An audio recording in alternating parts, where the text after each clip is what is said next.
Quando a gente pensa no desenvolvimento do conhecimento científico, algumas questões são muito pertinentes, relevantes e atuais, embora sejam alvo de disputa aí por séculos. Uma das disputas mais centrais quando a gente pensa na filosofia da ciência é sobre a validade do conhecimento científico, do rigor, do método, do problema e do que é considerado uma evidência relevante.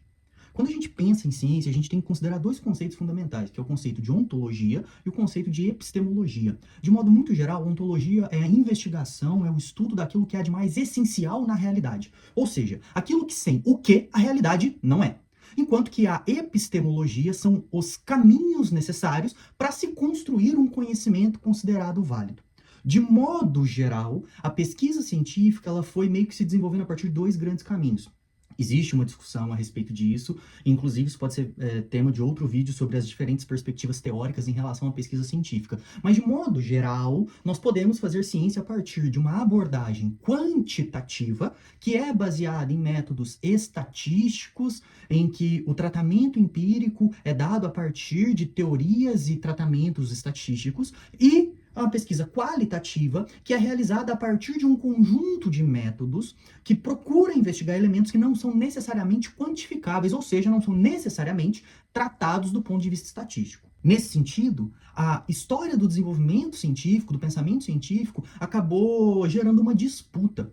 A metodologia quantitativa, que tem uma raiz muito forte, tanto no positivismo quanto no neopositivismo, ela vem se consolidando primeiro. E a partir do século XX, de modo geral, nós temos aí a consolidação ou a construção do que chamamos de pesquisa qualitativa. No entanto, a pesquisa qualitativa, ela teve que lidar, e por incrível que pareça, em pleno 2026, como já diz o Toguro, ano da Copa, ainda é necessário, muitas vezes, explicar que a pesquisa qualitativa, ela não é simplesmente a emissão de opiniões, e sim um conjunto de técnicas e instrumentos e análises que nos permitem afirmar elementos a respeito da realidade com uma certa segurança, produzindo também um conhecimento científico. E nesse vídeo eu gostaria de apresentar um modelo de pesquisa qualitativa que é bem interessante, que é o modelo de indução analítica que foi desenvolvido por Robert Bogdan e Sarik Nopbiklin. E esse método ele está desenhado na obra Qualitative Research for Education, ou Pesquisa Qualitativa para a Educação.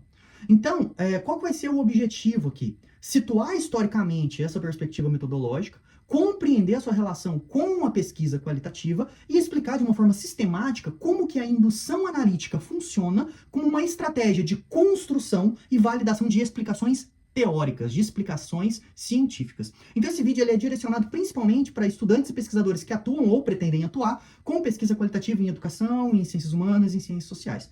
Então, eu sou Marlon e te convido.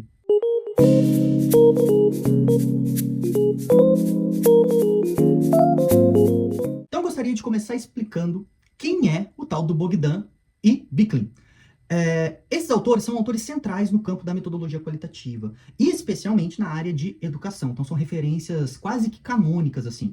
A sua obra ela vai surgir num contexto histórico interessante, que é o contexto em que a pesquisa qualitativa ainda buscava uma legitimidade científica e ainda precisava se defender de uma série de ataques, muitas vezes positivistas, que questionavam a legitimidade e a possibilidade de produzir afirmações teóricas, afirmações científicas a respeito do mundo. Então, na década de 1980 e no início dos anos 90, essa crítica recorrente à pesquisa qualitativa era basicamente que a pesquisa qualitativa era excessivamente subjetiva, opinativa, pouco sistemática e carente de critérios objetivos e claros de validade.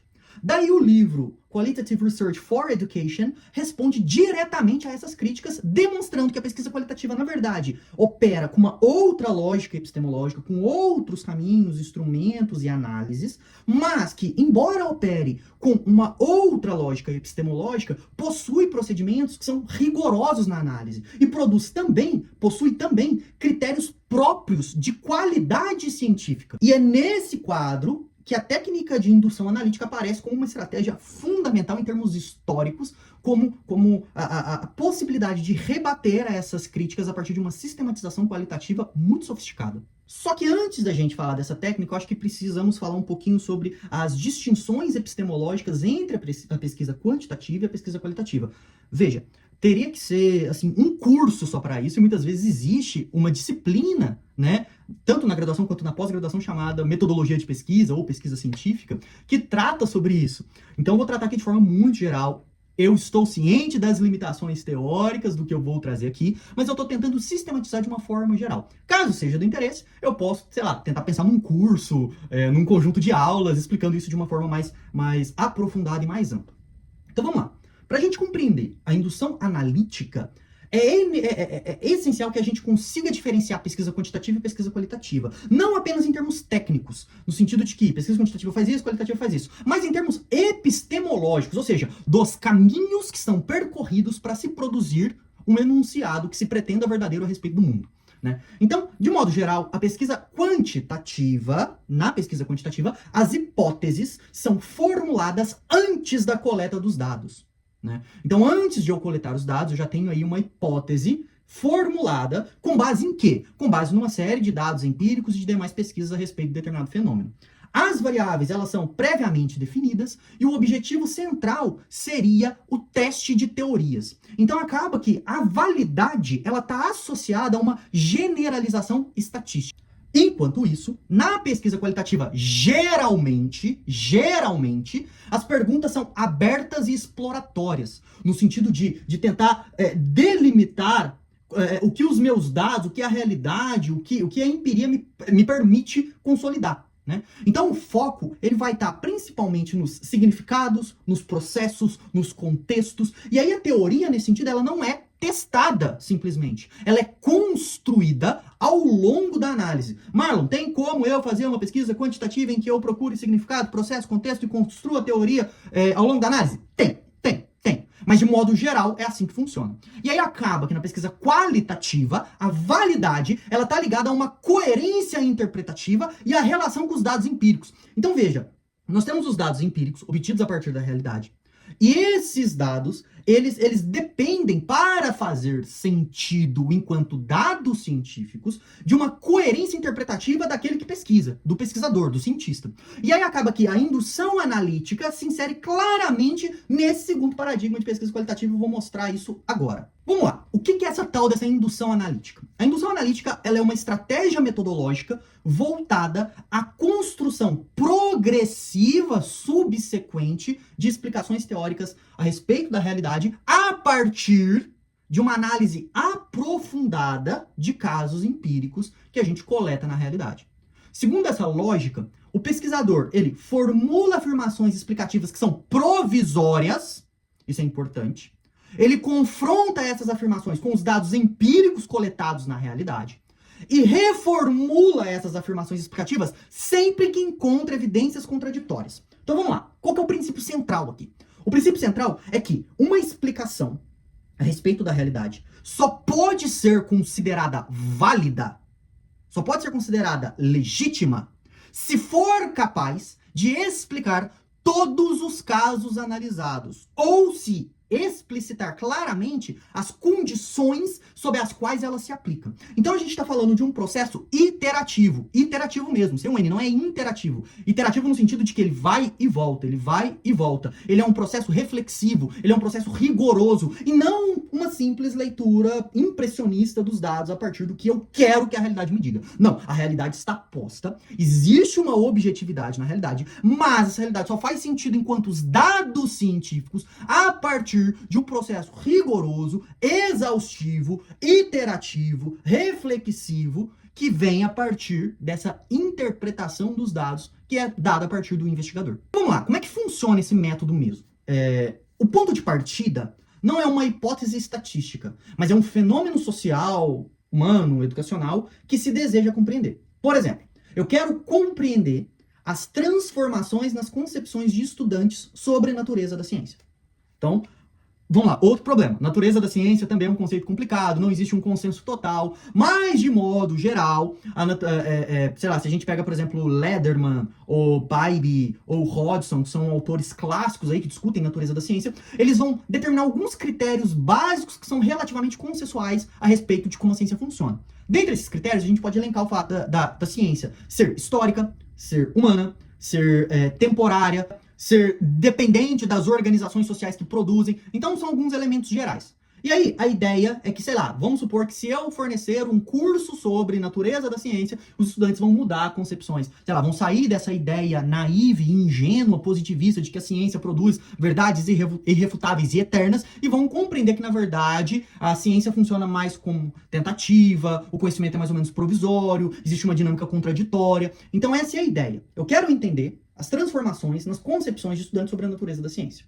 Uma vez que eu definir o fenômeno, eu faço a formulação de uma afirmação inicial. Então, com base, sei lá, então eu dei o curso, e aí eu fiz entrevistas antes, fiz entrevistas depois, a respeito das concepções dos estudantes. E aí eu faço essa primeira leitura de dados. Então, uma vez que eu leio esses dados, eu posso, com base na primeira leitura, elaborar uma afirmação explicativa que é provisória. E aí, o que vai acontecer? Essa afirmação, ela emerge não da minha concepção, mas dos dados, do que os dados me dizem. Ela é necessariamente incompleta e ela está aberta à revisão. Como assim? Como eu não analisei de forma profunda todos os dados, eu não posso ter uma afirmação absoluta. Então ela é provisória e eu vou estar sempre revisando ela com base no que os dados me dizem. Uma vez que eu delimitei o fenômeno, que eu elaborei essa afirmação, eu posso fazer o teste contínuo de novos casos. Ou seja, cada novo caso analisado funciona como um teste empírico da afirmação. Como assim? O pesquisador ele vai avaliar se o caso, sei lá, se a resposta desse estudante confirma essa afirmação que eu fiz, se ela contradiz, ou seja, não, essa afirmação não faz o menor sentido, ou se ela exige um maior refinamento. Ou seja, olha, essa afirmação que eu fiz faz sentido sob determinadas condições, sob determinados casos, sob determinadas questões.